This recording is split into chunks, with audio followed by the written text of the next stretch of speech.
Hey guys, welcome to part 2 of me designing my characters for my upcoming comic that I want to release. As you heard in the first part, if you watched that, I'm currently designing Marcy's magical girl outfit. Now, I kinda knew what I wanted already, but again, I have to put it on paper for me to really see it and know if I want to do it. So obviously, like any artist does, I went straight to Pinterest. So I'll put up a few pictures of what my inspiration was, but let's be honest, I kind of just went for a more basic look. But I did do that for a reason because this is only her first outfit. It changes throughout the series, so if she needs something simpler, she can just transform into something simpler. And it also changes depending on what, I guess, chapter of the story we're on. Basically, what I knew is I wanted her outfit to have stars, obviously, because that's her whole thing. Is that obvious? Have I mentioned that yet? Anyway, that's her thing.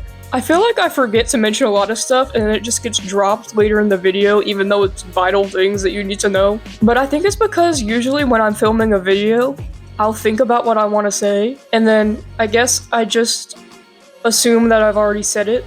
I don't know why. Yeah, I should probably just start talking while drawing instead of just doing a voiceover later. But anyway, back to the drawing. I knew I wanted this sort of overall looking things, plus this skirt, and I knew I wanted either a star belt or a zipper that was a star, and I ended up going with a belt, which you'll see eventually. I also gave her a different hairstyle, and her hair color changes a little bit too. Basically, the way the magic jewelry things work, I'm gonna have to find a better way to say that, but we'll worry about that later. The way they work is when you transform, you can wear whatever you want to, but the gem and the powers have a specific color scheme that goes along with them. So Marcy has the star choker, which gives her the power of light. Her colors are dark blue and yellow. And another example would be the other character, her mentor. He has the earth bangles, so his power is, plants, nature, stuff like that. His color scheme is mostly green and some other earth tones. I haven't quite decided on what he looks like yet. We'll get to him though after I design Dante.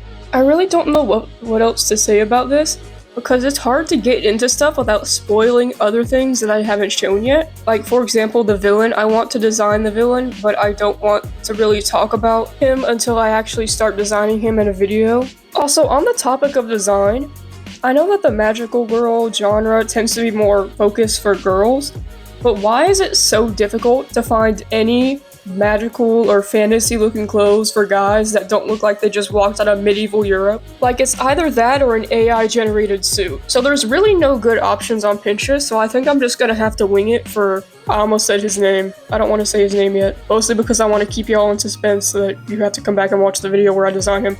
But Marcy's mentor, I'm probably just gonna have to wing his outfit. And I guess that's not really a bad thing, because I'll have to be more creative, but at the same time I would really like to find some inspiration off of Pinterest or something. But honestly, Pinterest is like half advertisements, half AI generated things nowadays, and I don't really know where else to look, because if I look on Google, weird stuff always seems to pop up. But anyway, by now I had kind of figured out what I wanted to do for her outfit, so I just started on the final sketch. In my last drawing, I think the pose was a little too boring, so I decided to try doing a more dynamic pose. It's not much different because I still wanted to show off the whole outfit, other than the shoes because I couldn't fit those on there, but oh well. I just wanted it to be a little more dynamic so that it wasn't just her standing there like last time, and I actually think I did a pretty good job with this. I definitely need to work on perspective, and I feel like that's something that's pretty difficult, but I think it'll help a lot, especially when I actually do start working on the comic. I'm hoping to start releasing it in maybe the beginning of next year. It honestly depends on how fast I can get all the characters fully planned out, and if I can get a script done. I should be able to though, because scripts don't take that long and I'm a pretty efficient writer, especially if I'm typing. It's the actual drawing part that's going to take me a while, because I want to make individual pages with backgrounds. Ignore the axolotl that just popped up, my friend drew that. I really don't like drawing backgrounds because I just don't know how to. I think if I knew how to, I'd have more fun with it. But I'm gonna need to learn to, especially drawing buildings, because the story takes place in a city for most of the time. And I don't want it to be a boring city, I want it to be kind of dynamic and lively and colorful. Basically, I don't want it to look like New York City is what I'm saying. Like, no offense to New York City, but every time I look up a photo, it just looks kind of boring. As usual, I think the sketch looks a lot better than the line art, but we're just gonna have to go with it at this point. So I colored her skin the same way I did for the other drawing, but everything else about her is pretty much changed. Her transformation changes her eye color and her hair color to match the color scheme of the outfit. She has a spear, as you can see, but it's not really used for stabbing. It's more so just defense and stuff, and she can use it to control her light element. I actually think I'm going to change it to have a more star-shaped tip. Not the 5-point star, but a 4-point star. I think it would fit in a lot better with her design, and I have a confession to make. At the time of this voiceover, I've already kind of redesigned her slightly, due to the fact that I was doing art fight profiles and ref sheets, because I will be doing art fight this year. I'm probably not going to get attacked, I acknowledge that, because I have only 2 subscribers and I know who both of them are. But I am excited to draw some attacks. I've already bookmarked some characters. This is my first time doing art fight and I'm kind of excited, but I'm also kind of nervous that I won't be able to keep up with attacking people or defending if someone does attack me. I might actually be putting characters from my comic on there that haven't been revealed yet, so if you want to go see what some of them look like before I release the video, you can. Oh my gosh, this part took me so long. So I had an exact color of blue in my mind, and apparently that blue just does not exist in alcohol marker form because I just could not find it. And I wanted at least 3 because I wanted to do a gradient. My original gradient idea was to do dark blue to pastel yellow on the edge of each ruffles on her dress, but obviously it's alcohol markers. I don't think that would go over very well at all. So I kind of just stuck with dark blue for this. But if I do her design digitally, I think I'm going to change it to do that. All things considered though, I do like how this comes out at the end, even though I had to swatch every single blue marker I had in my inventory. I have such a random assortment of alcohol markers because I only really buy them if they're on sale. Like my Cali art set, I saved up for that and then bought it once it went on sale. And all these Prisma colors I got because Hobby Lobby, or at least the ones near me, stopped selling them for some reason. So they put them all on really cheap on sale.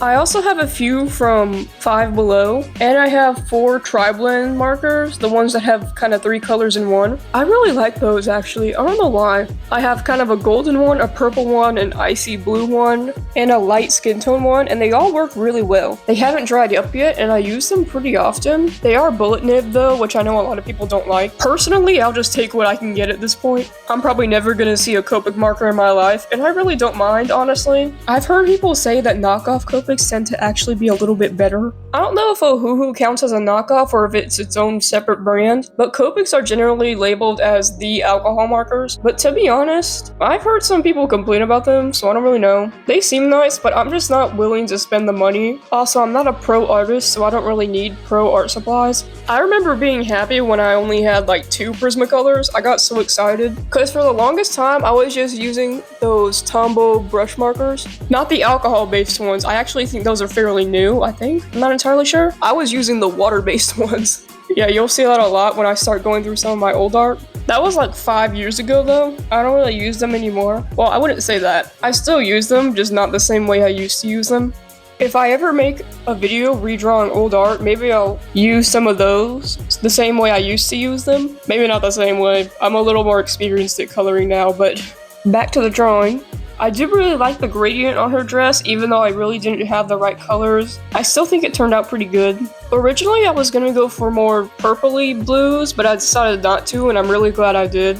I actually started using one on the top layer of the dress and realized I didn't like how it looked and switched over. I think that was a good choice in the long run, because I feel like the purple and the yellow wouldn't have looked good together. Speaking of yellow, I kind of wish I hadn't chosen such a gold yellow for this drawing. I think the pastel yellow I used on her shirt last time would have been a little bit better. Oh my gosh, I just realized why I don't like it. It's because those are my school's colors. Yeah, we're definitely going with more yellow in the next version. And while I do like the fur detailing, I honestly think it would go better on a different character, who unfortunately I can't show just yet. Since her powers are very light-based, I think for the next go-around, I want to try making something more with airy fabrics instead of fur. Because she looks like a more wintry character, like cold night sky, and I want to do something more flowy. So instead of dark blue with yellow accents, I think I'm going to do yellow with dark blue accents instead. There is a character whose main color is already blue, and I kind of want to just make her that character. She doesn't really have a magical girl outfit, but I still don't want to have 2 characters clashing. So Marcy's colors are yellow with hints of blue. Dante is kind of oranges and reds. Marcy's mentor is earthy tones, but mostly green. And the last girl, who's kind of Dante and Marcy's friend, she's the blue one. Blues, purples, stuff like that. And I think I want Dante and Marcy's parents to have similar color schemes to them. Although Dante's parents might have to be a little bit different because they don't really show up that much. And B, I don't want them to be too similar to Marcy's parents, although I highly doubt they will be. Now, obviously, Marcy's civilian form doesn't have to wear yellow constantly, just like Dante doesn't constantly have to wear orange and red. It's just kind of their main colors. My mic just died, so apologies for the decrease in audio quality. The only things left to be colored at this point were her eyes, hair, and the spear. The spear was pretty easy for me to do. I just did a gradient from that golden color to the pastel yellow. Her hair, I originally also wanted to do the pastel yellow because I wanted her hair color to be unnatural and not just blonde or something like that. But as I was going over it, the yellow kind of just picked up some of the blue from other parts of the drawing and also the line art a little bit. So after doing some touch-ups before finishing the drawing, I actually went over the hair again with that blonde color I used for her highlights in the first part, which you will see me doing a little bit here. But basically this last part was just me going over anywhere I forgot to color in, like the underside of the folds of the fabric on her skirt, and then I did her eyes in the dark blue, and then I went in with this jelly roll and did some highlights and a couple of stars on the skirt. I think the stars low-key just pulled the whole drawing together. They make the theme a lot more apparent, and I just love really sparkly stuff. I actually go back and add them to her little cape over the shoulder thing. And here's where I decided to go over the hair with that blonde color I was talking about earlier. And I know it's not very apparent on camera, but it does make a pretty big difference in real life. And I think it looks a lot better this way than just with the pure yellow. But that's going to be all for today's video. I hope you enjoyed, and I hope you come back for the next character.